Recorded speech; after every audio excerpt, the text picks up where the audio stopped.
I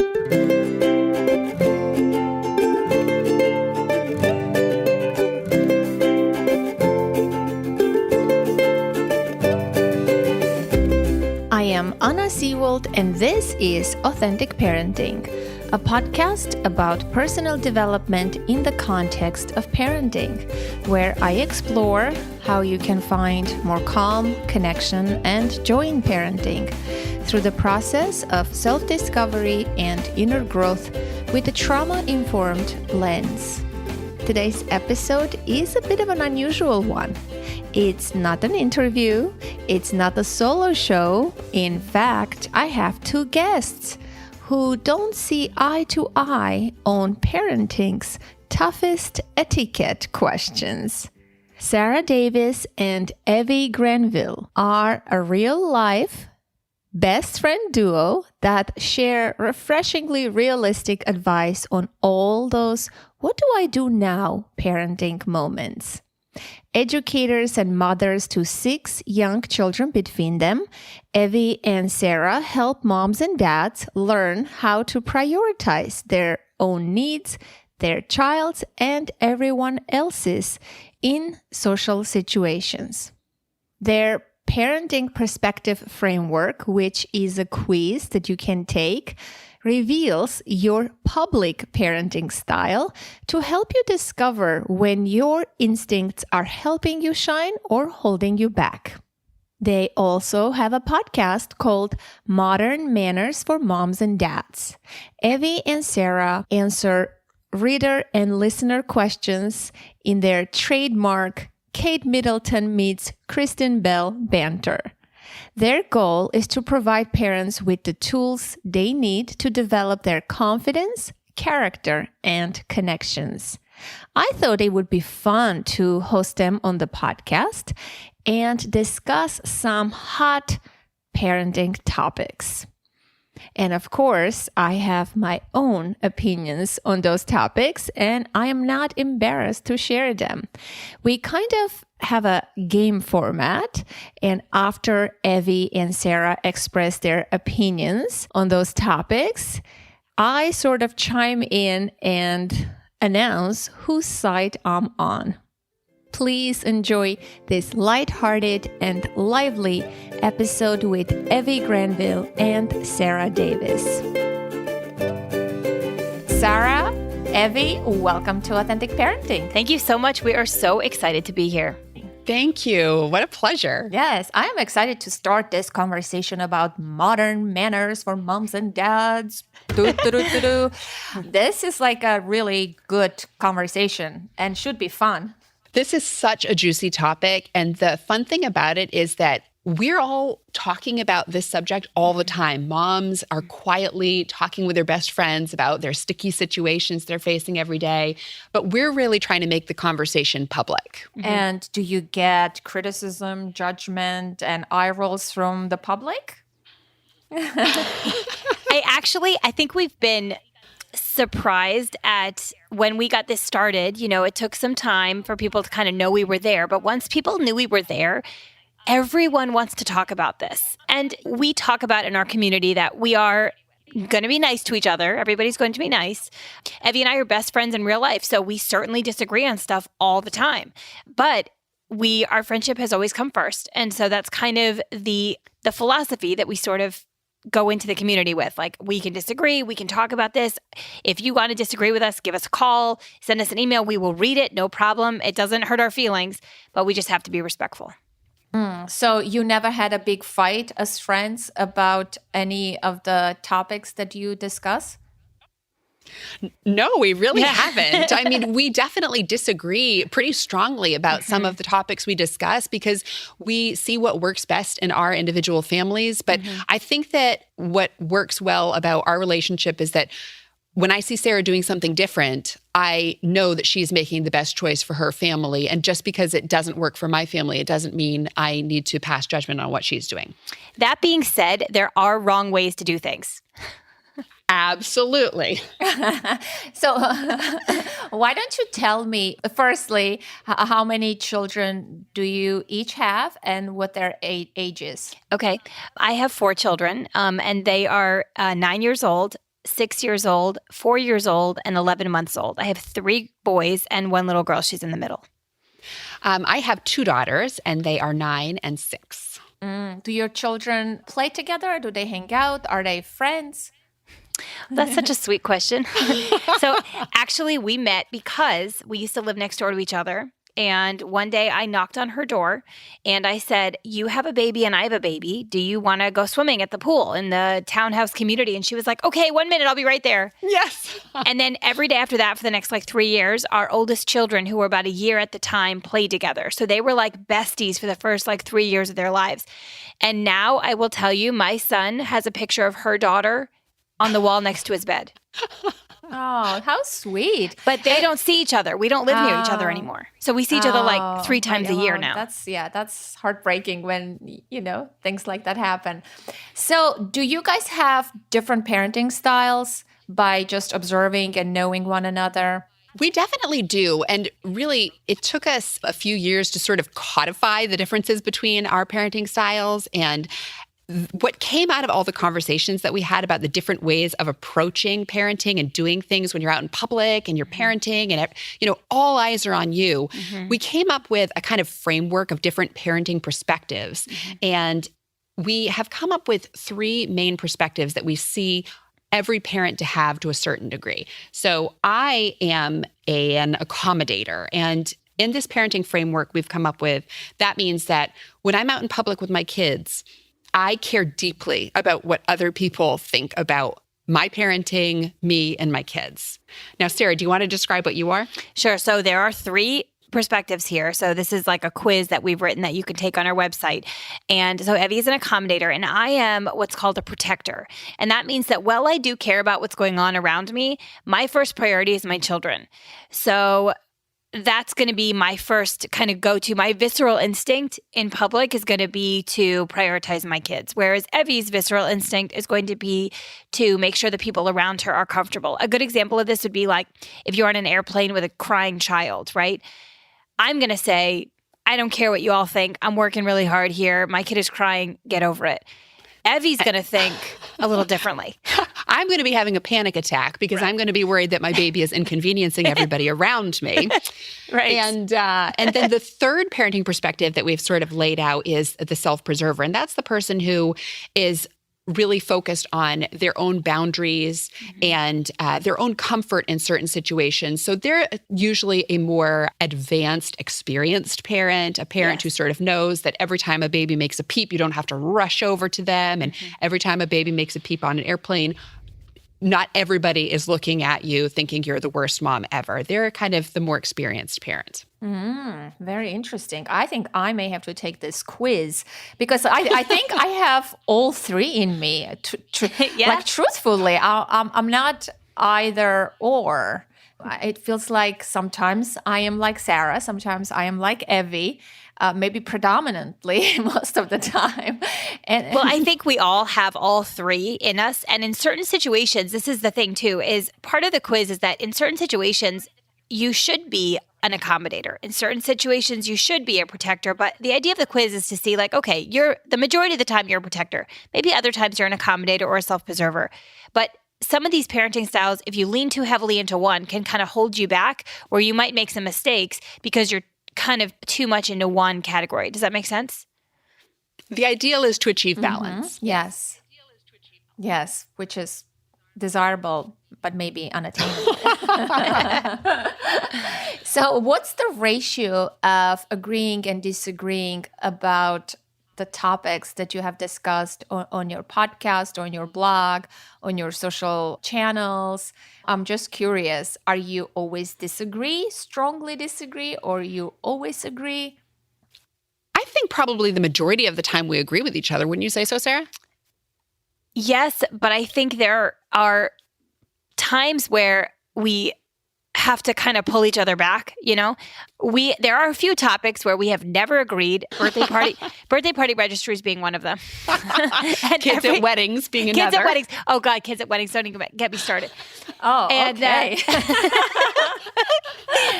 Okay. But there's a degree of okay, well, you may think this, but I think that in general, maybe we agree, but there's different perspectives there, of course. Okay, so why don't we take a few hot topics and see whether you agree or disagree, and then I will say who I side with all honesty, because That's fun. because I probably differ from maybe both of you, or maybe I side with Sarah. As I mentioned before we hit record, based on my initial response, I tend to agree with Sarah a little more based on Instagram posts and things like that. But let's do this in real time. Okay. So the question number one is birthday registry, gift registry for children. Should I make a gift registry for my child's birthday? We're just diving right into the hard stuff.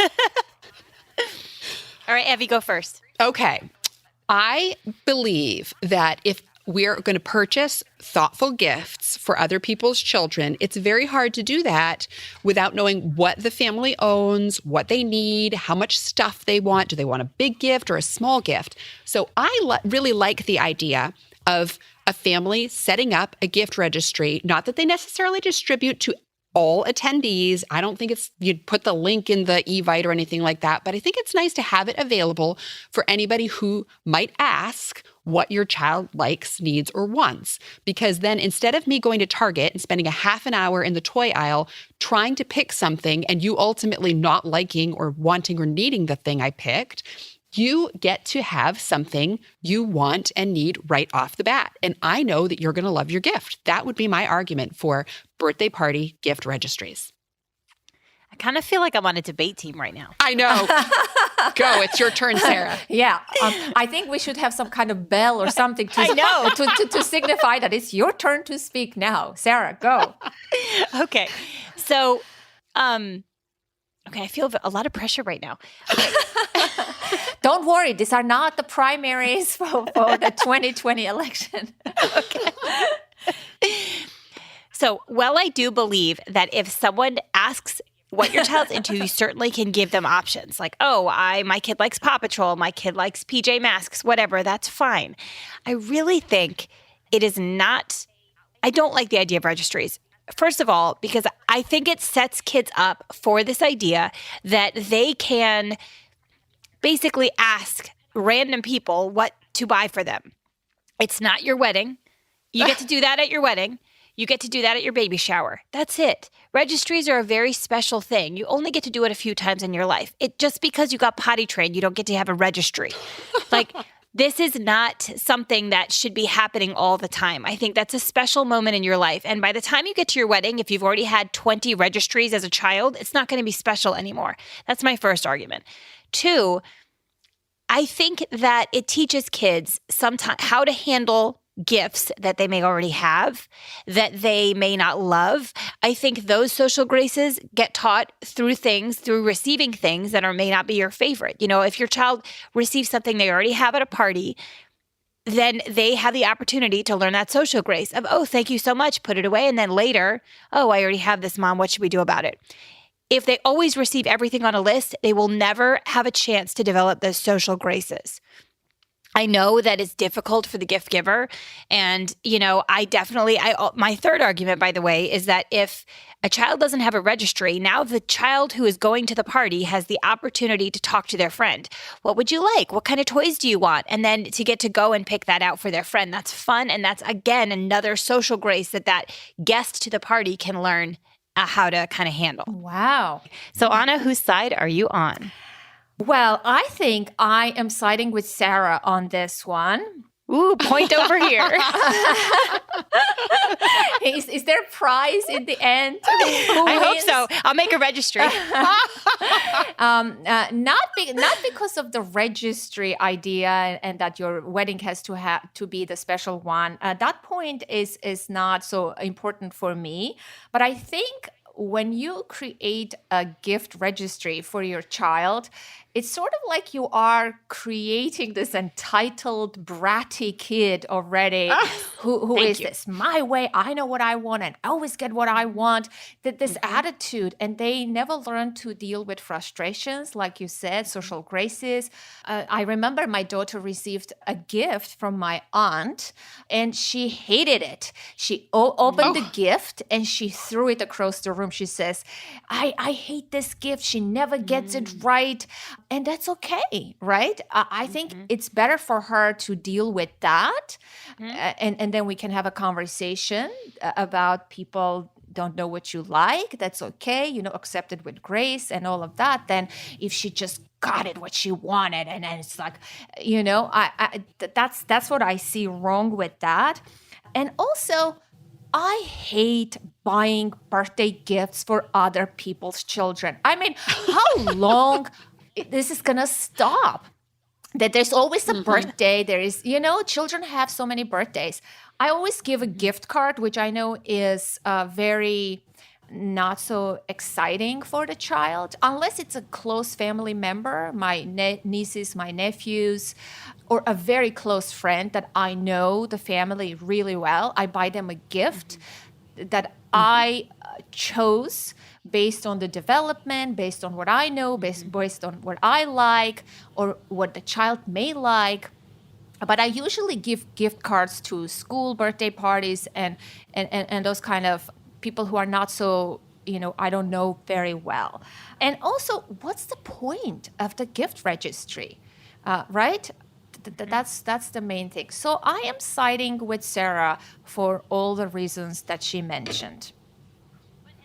Okay, all right. I acquiesce on this point. But Evie, there are a lot of people that agree with you. Because it makes it easy, right? Yeah. It does. It's a practical point. And I have to say, although I support this point, I have never created a gift registry for my own children for all the reasons you cited. So it's something I'm open to. I'm not offended by them. That's the way I'll put it. Okay, so here is another question that is a little tied to this one. Recently, there's a girl in my neighborhood who had a birthday party. My daughter wasn't invited because we're new to this community. However, my daughter's best friend was, and her mother told me that you won't believe this invitation, Anna. I said, what? She read the invitation, and I'm not going to quote it, obviously, word by word, but the gist of it was, please do not bring any gifts. We have chosen to donate money to this particular charity. And this child is turning 9, okay? Just to give an idea how much she knows about charities and causes and giving and all of that. Please make your checks payable to this donation and all of that. So take it away. Sarah, why don't you begin? I feel like you know where I'm going to go with this. No, I mean, that's okay, great. If the mother wants to donate for her birthday, go for it. Unless that child has specifically said, I don't want any presents, I really want to donate to whatever the society donation that they chose. Yes, if it's 100% that child's idea, great. If it's mom or dad's idea and they just don't want more stuff in their house, I'm sorry, no. Like, that's the fun of having a birthday party. Come on. Didn't we all love... My friends used to get me better presents than my parents. Like, I would get the cool Barbies and stuff and all the stuff that, like, my mom or my dad might say, like, oh, you have enough of those. And now my friends would get them for me for my birthday. Getting birthday gifts as a kid, it doesn't last forever. It's only, like, by the time you're 11, 12 years old, you don't really have parties like that anymore. So I say let the children be children and let them get little gifts. It's okay. I think I could see it occurring in my own house where my 9-year-old might say, in lieu of gifts, I'd like to make donations to a local animal shelter. That's something she's really passionate about. And we have seen news stories about children doing this very thing, asking that they not receive gifts. Or we saw one recently where a child, instead of asking for birthday gifts, asked that people donate school supplies to her for her birthday. And then she donated them to kids at a needy school. And I think it's a beautiful sentiment, but I would say like Sarah, that I feel it's really important that come from the child, that the child be the one who's driving that desire not to have gifts, but to make a donation instead. And as somebody attending the party, it is a little tricky. I find that gift cards, any sort of item where there's a clear monetary value, makes me a little bit uncomfortable because there's going to be a family that can only contribute $5 and there's the family who's going to contribute $40. So it's a little tricky in that way. I would hope that there would be, some sort of discussion about donations can be made directly to the organization, or I would hope it wouldn't be the sort of situation where you're literally asking people to show up with a check or with cash. That would make me very uncomfortable. Okay, Anna, who do you side with? I side with Sarah, not surprisingly, because Wow, I agree. It's your child's birthday. They're not going to have birthdays all the time. And it's okay to receive gifts unless it comes from the child, which I rarely think. This type of children, it's not every child. Even if they want money to be donated to the charity, I still think the child deserves gifts for their birthday. It's once a year. It's their birthday. They want to feel special. My friend in this instance not only donated money to this particular charity, but she also purchased a gift because she felt uncomfortable by just donating money. And she said, I'm not sure if this is coming from the child. I want the child to feel like she's getting something. Like there is that, like this double, not only you're donating, you're also giving a gift because you feel bad for the kid, right? Right. And I disagree about parents using their children's birthday parties to raise their own social status and donate to charities. If you are that kind of a philanthropic parent, mom, do it anonymously. Do it as a family. Why are you announcing this and making this whole birthday party? Or organize a separate drive for the cause that you and your family believe, aside from your child's birthday party. I think takes the spotlight away from this child if you are mixing the two. And who has the giving spirit? You're taking away from your kid in order to teach giving to your child. I see a displaced value in here. So these are my 2 cents about this topic. As you can see, I am very opinionated. Because this occurred in my neighborhood just recently, and I was very outspoken and angry for this child. I'm like, is she happy? I would love to know. How about we do both? Let's donate to the charity and have the birthday party as well, right? And I asked my daughter, I said, what is a charity? She's 11 years old. Those are really good points. Would you like to donate to X and Y and Z? She says yes. She has favorite causes, but she agrees with me that we shouldn't use her birthday party time to ask other people, sort of to force them to donate to this charity that they may never even heard of, right? I think I want to support a charity that I strongly align with or I want to support. There is that point. Yes, Sarah, that was a topic we discussed in one of our recent podcasts because we had a question about how to gift babies in the family. There was a family who was doing a holiday gift swap, and the woman who wrote in was being assigned to give to infants, and she didn't really love that idea. I don't even know these babies. I'd rather save my money for somebody who's actually going to recognize that I've given them a gift. And so in part of that conversation, one of our listeners wrote in and said, well, you could always donate to a charity in the name of the child. And then there was a huge explosion of commentary in our Facebook group, Talking Modern Manners for Moms and Dads, and through our email about this idea of donating to charity as your gift for somebody. And people feel very, very strongly about this. Yes, I think we should feel strongly about that because it's no longer about the person, right? When you make it about the charity, it's sort of some kind of masked, hidden reason to me. Okay, so let's move on to yet another hot topic: crop tops and short shorts at the school pickup or drop off. Ooh, yeah. So when we talked about this question, there are a couple of little details here that are important. One, it's a Catholic school. Two, the parent has to go into the school to pick up the child.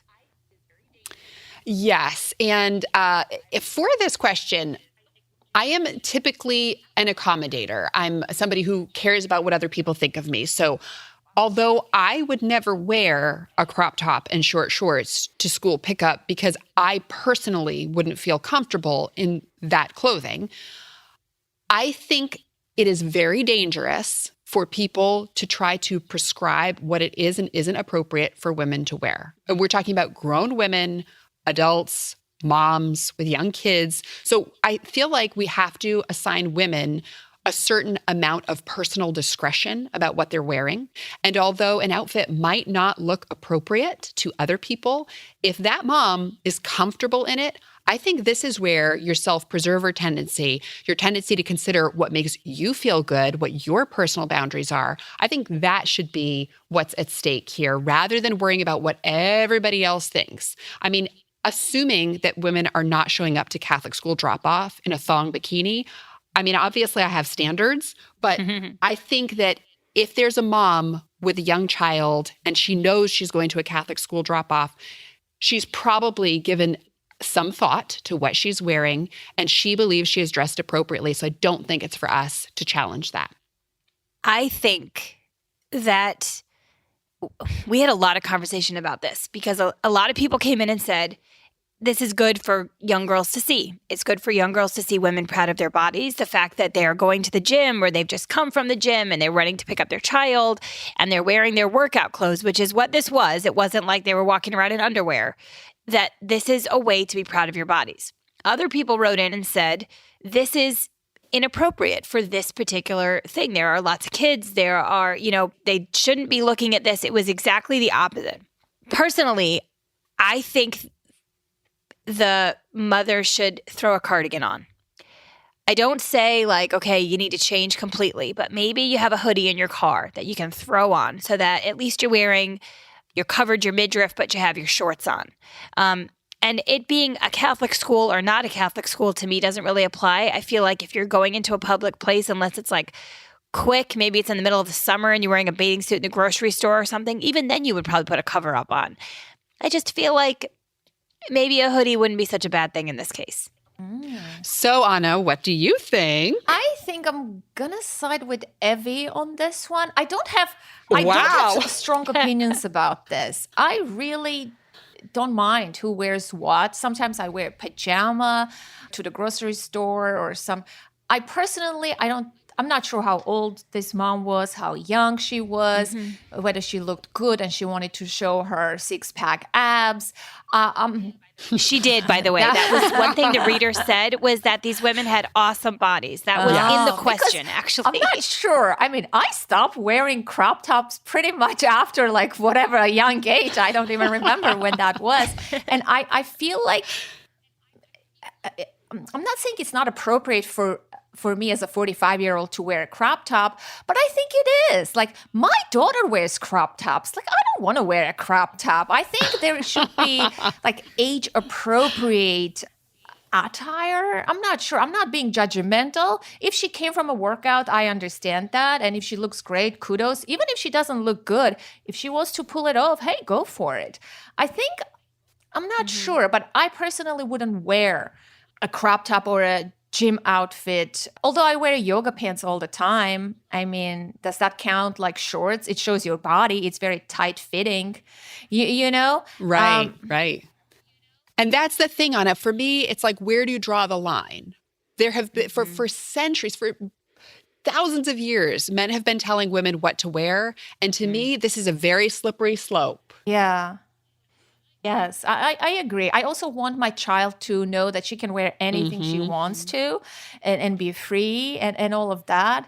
But also when we went to the theater to a classical concert and she was wearing like a athletic clothes, I said, are you coming like that? To me, I'm like, oh, I'm doing this again, right? On one hand, I want her to wear whatever she wants, but we're going to the Yes. theater. It's once in a while. It's a cello concerto, whatever. Let's dress a little, But then I'm like, who says that? Why do we have to do that? So I am in a battle with that. But for this woman, I think I'm siding with Evie. And let's move on to yet another hot topic. Tuk, tuk, tuk, tuk. First of all, I never heard this term until recently. It's called sharenting. Who invented this term? When did it become part of our everyday use? Sharenting, basically, who wants to explain what it means? And then we'll go from there. Go ahead, Sarah. Well, I just wanted to say you asked who invented it. There is a legal skills professor at the University of Florida named Stacy Steinberg, and she is considered one of the foremost experts on this phenomenon of parents sharing online, which is referred to as sharenting, which was first actually coined by the Wall Street Journal. Thank you for that. Mm-hmm. So sharenting is when parents share their children's pictures, videos online with their friends or social media. Is that what it encapsulates? Yes, but it's a little more complicated. I think it becomes, yes, it starts out with showing pictures, but it also could be telling their stories, talking about what they're doing, where they're going, their struggles, their challenges, their successes. It could be as small as sharing a photo of them looking cute and as big as, oh my gosh, my child is struggling with this, this, and this. I need help. And it can also be a way to overexpose your child. And I think that's where Sarah and I really have concerns about the amount of sharing that people do online. For instance, we have probably all seen pictures of a child sitting on a potty or a child who is sick. And there are certain pictures of our children that we may have in our personal collection that are a little bit compromising for the child. They're embarrassing, or it's showing them at a moment of vulnerability. And I don't think there's any value in sharing that sort of thing. And I think it's very dangerous for the child to have their story exposed in that way, because we do not have control over what happens with these pictures once they're posted online. So do you personally share, and how much do you share? I personally do share pictures of my kids online. I share them publicly in certain accounts. For instance, if you follow us on Instagram at Evie and Sarah, you will see pictures of my daughters. I made a decision years ago that this was okay with me. I was okay with the idea of people knowing what my children's faces look like. But I am very careful about not talking about the town we live in, the school they go to. I've never used their names online other than on my personal Facebook account, where I have things extremely buttoned up in terms of security. There are still inherent risks, but I'm aware of those, and I feel like I'm living in the 21st century with everybody else, so I try to be mindful of their security, but I do share pictures of them, yes. Sarah, where do you stand? Do you personally share pictures of your 4 children? Not on Instagram. Not on my personal account on Instagram. Not on our Evie and Sarah account on Instagram. I do on my personal Facebook page, again, which has high privacy settings. And that's about it. But I also am the parent that doesn't sign the photo waiver for schools or anything else. My kids are nowhere that I did not put them there. I am the person who will call out a friend who put a picture of my kids somewhere and tell them to take it down.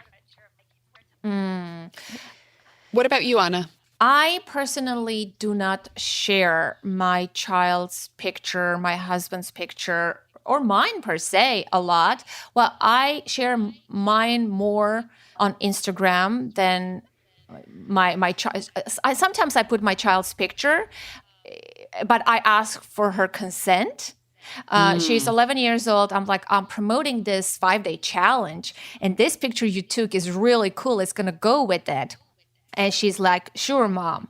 And sometimes, because it's about the podcast, and my podcast listeners know about my daughter, they have heard stories over the years. They have met my daughter at my Authentic Parenting conference.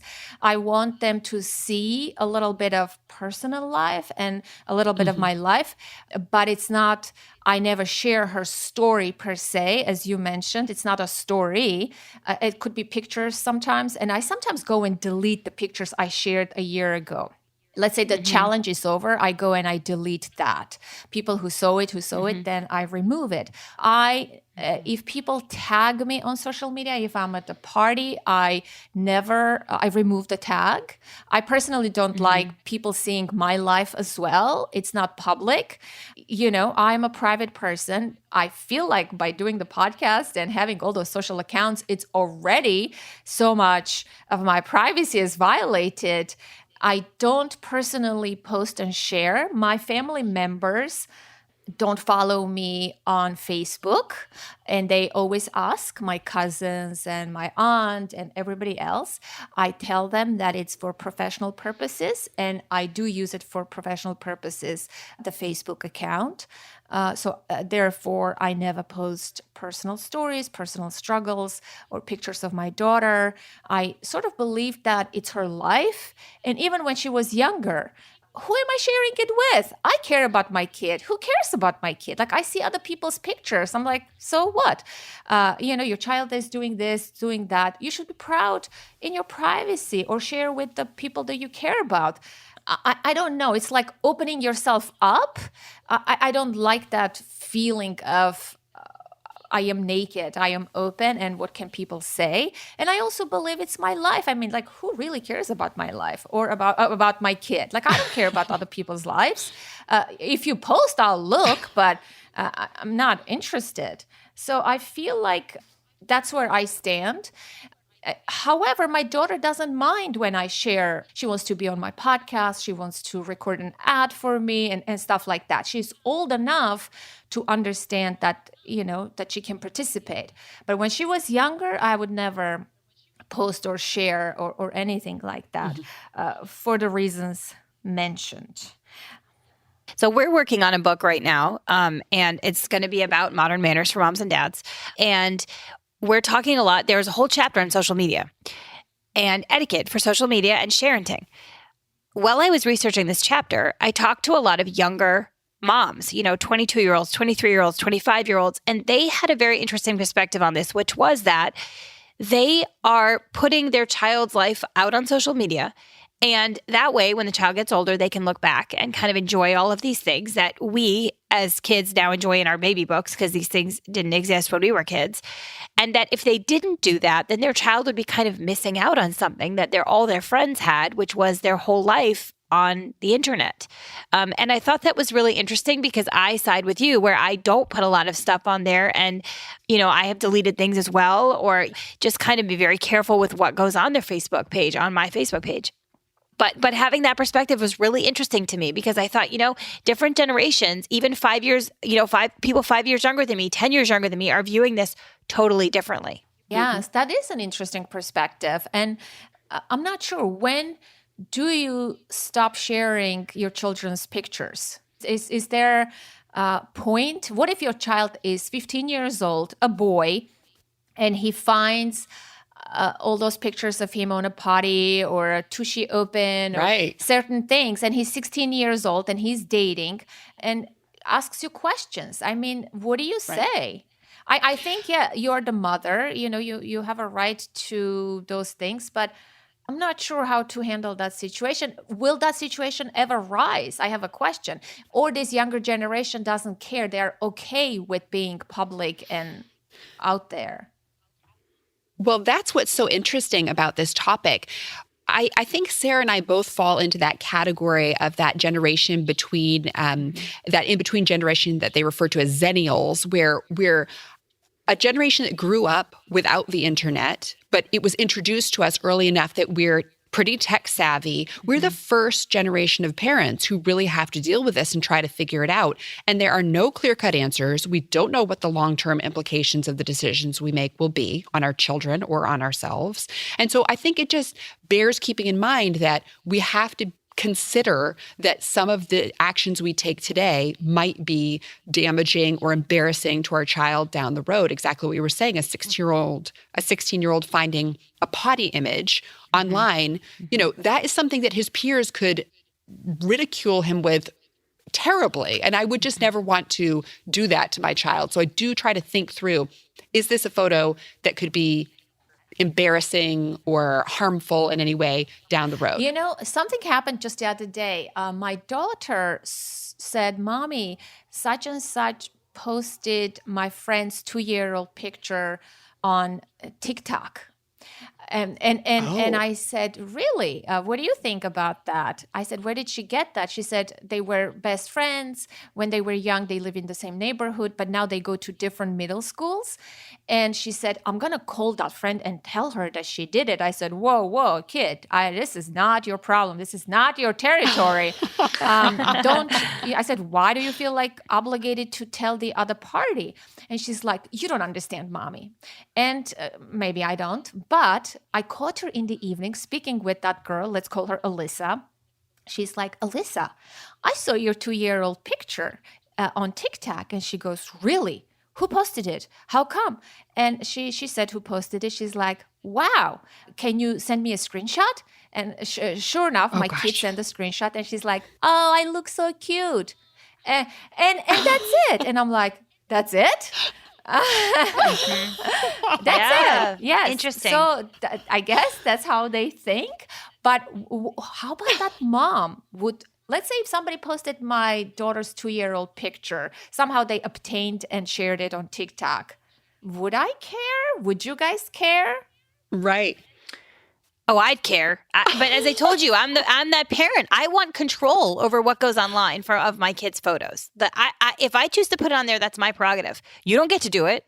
And then there's going to be a certain point where you're going to be having this battle potentially with your own kids when they're old enough to have their own phones and their own accounts. And then they get to start crafting their own story and their own identity online. And that may be a whole separate battle that we're having down the road. I am having those discussions with my daughter, and I tell her whatever you put out there, because we have very reserved approach to this topic. I think she's also on a more conservative side. She has a TikTok account and Snapchat, which I allowed recently.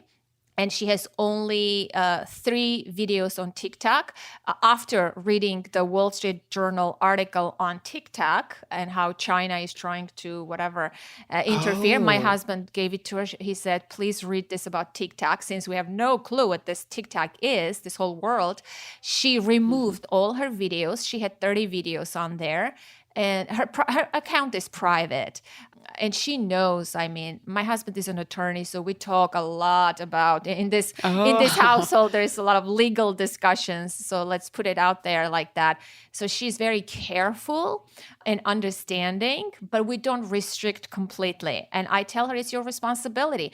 One day somebody had taken, in fact, when she was on the phone with her friend. Nowadays, they don't talk, right? They FaceTime. So when she was on a FaceTime call with her best friend, her friend took a very ugly screenshot of her from her chin up, and you could see her nostrils and things like that. It was not a flattering photo of my kid. And she was besides herself. I said, see what can happen? That screenshot now can go everywhere and you have zero control. And she went into her settings and made it so that when she's on a FaceTime call, she disabled taking photos from a screenshot. Apparently you can do that. I didn't know you can do that so that other people cannot take while you're on the phone with them, a screenshot or a screen video or whatever recording of you. So that's a learning experience. You know, I think I am pro those kind of experiences so that our children will learn and make decisions for themselves. And sometimes they have to go through little things like this. But what if the thing is big? You know, it's you can't take it back. We've seen that even with, on a much smaller scale with, there's a photo of my baby online and somebody took it and made a meme out of it. And then the meme gets shared 1 million times. And that was not the intended purpose of you posting this adorable photo of your baby, but that's what happened with it now. And there's nothing you can do. Wow. Yeah, this is a fascinating topic, but let's put an end to it and move on to yet another hot topic. Snacks at your child's soccer practice. When parents are assigned to bring snacks, what do you What do you guys think about the healthy, unhealthy snacks? Or should snacks be even part of the soccer practices or activities at all? So, okay. And this is the thing. I mean, if it, most of the time, okay, this is so complicated for me. Most of the time, these games, people are like, just get over yourself. Who cares? But most of the time, these games end around 12 o'clock. Okay. They get this gigantic, sugary, salty snack. And then it's like, oh, it's lunchtime. I'm not hungry. I just had a big bag of Sun Chips. Awesome. Yes. And that's that. Like, I'm fine. I will sign up for snacks. I mean, I usually don't, honestly, and then I end up with the last game, so that's fine. It's my passive-aggressive way. But I'll do it. I'll participate. My kids will eat the snacks. I'm not going to say no. I will bring the snacks when it's my turn. I don't love the idea that we're teaching our kids that after every hour of activity, they have to have food. Now, if the snack were something quick and easy, orange slices, something really small, just a bite to get home, that's totally fine. But sometimes it turns into a little more, and especially I've seen this mostly with the older kids, like my 9-year-old, he plays an hour and a half of a baseball game, and then he gets a huge snack, some of which are things that we don't allow him to have, like Gatorade or things like that. And then he's all happy because he gets a Gatorade. And I don't want to be that one mom that says, no, you can't have it. So then I let him have it. And then I'm mad at myself for letting him have it. So it's this, and he really didn't even run around that much because let's face it, baseball's not aerobic. Yes. What do you think, Evie?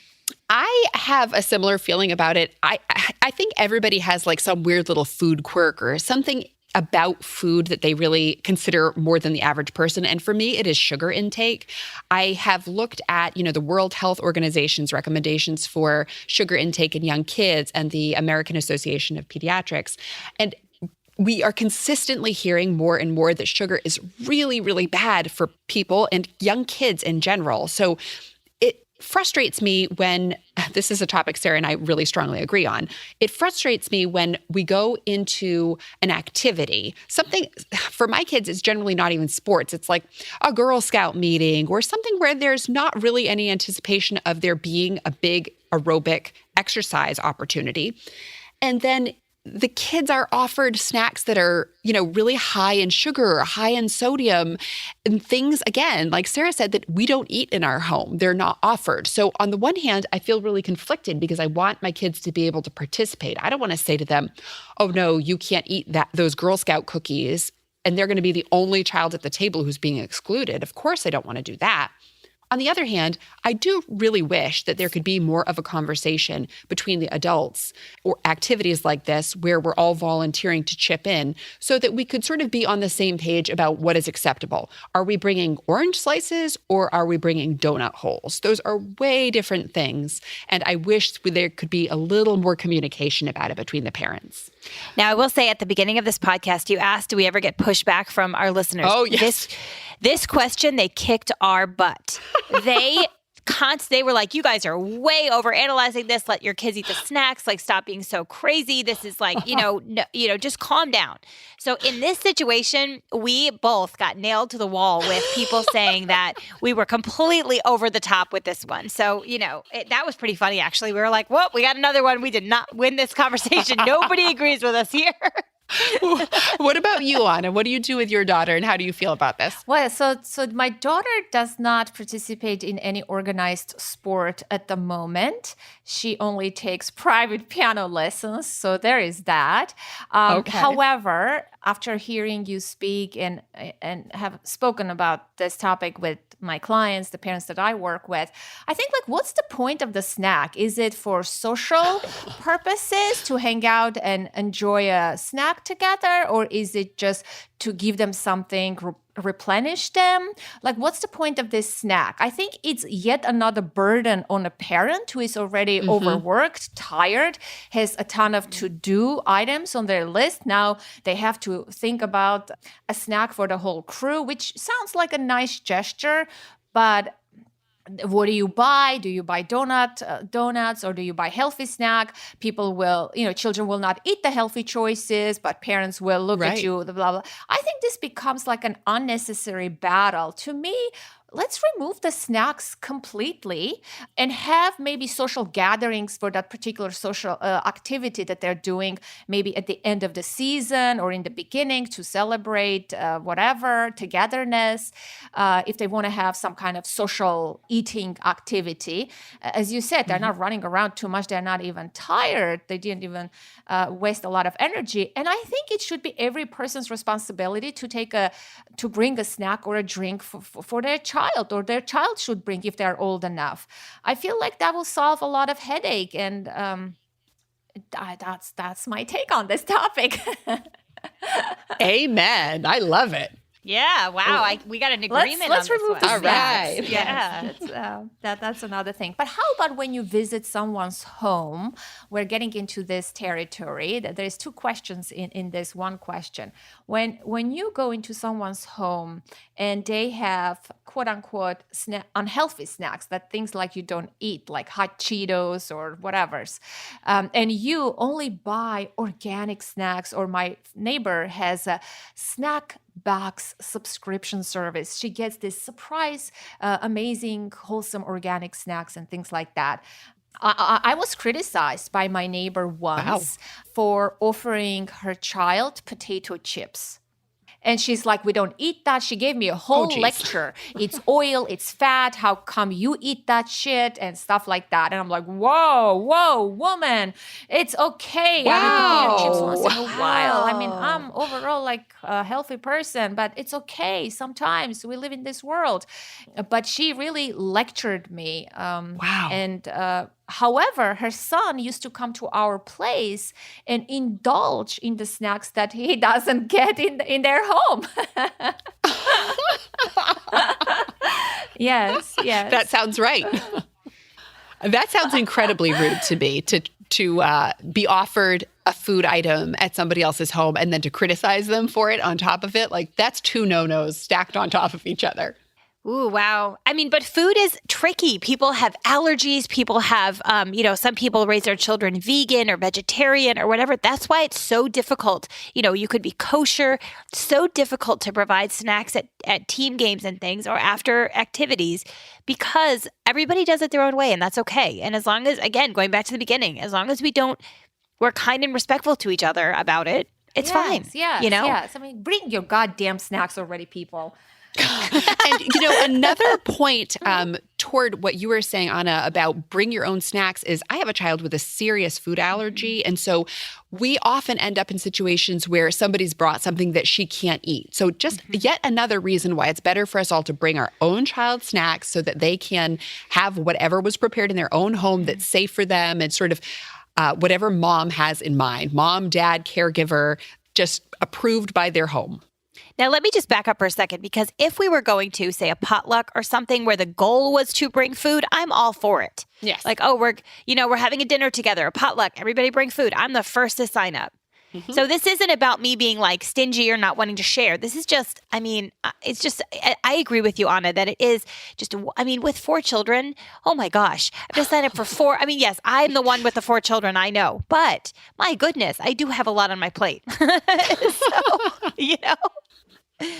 Yes, I support you on that. And if you listen, I think by bringing snacks for the whole crew, it's not as, no, let me say it differently.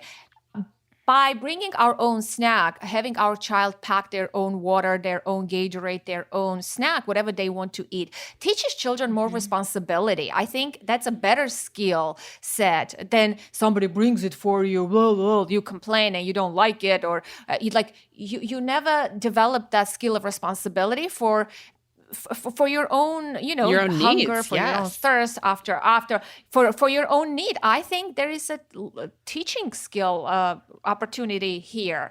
When my daughter goes to piano practice, do you want to bring a bottle of water with you, right? Or you go play a sport. Maybe she wants to pack other things instead of relying for someone to bring it for you and things like that. I think I want to point out that's such a good point as well. Okay, so how about when you have a play date at your house? how do I get a kid who's over for a play date to follow our house rules? or vice versa, when your child goes to someone else's home, is it expected to follow that particular household rules? Absolutely, 100%. You follow the rules of the home that you are in. So that's always a conversation I try to have with my kids before they go to somebody else's home. If the other house has a rule that you take off your shoes when you walk in the door, be looking to see, did your friend take their shoes off? You need to leave your shoes by the door. And then also, I try to make my kids aware of what are some of your rules at your house that I'm expecting you to continue to follow. For instance, in our home, we don't jump on beds. My kids are accident prone is the polite way to say it. And so that's just one of our house rules. So we talk about when you go over to this friend's house, if you see the other kids jumping on the bed, is it a good idea for you to do it? No, it's not. Does that mean I think they're going to follow all the rules 100% of the time? Definitely not. But I think having the conversation plants the seed. It's a good starting point. I agree. I always go over with my kids when they're going to be guests in other people's houses. These are the rules. Whatever the rule is, you have to follow it, even if it doesn't make sense to you. Even if, this is not something we do at our house, you still just have to suck it up and do it. And I don't, be respectful. Don't argue, just whatever. If they have dessert and everybody gets half a cookie and that's it, that's all you get, know? Don't argue. And when I have kids over, I have a baby. So I have a baby who's into everything. He's 11 months old. He's crawling everywhere.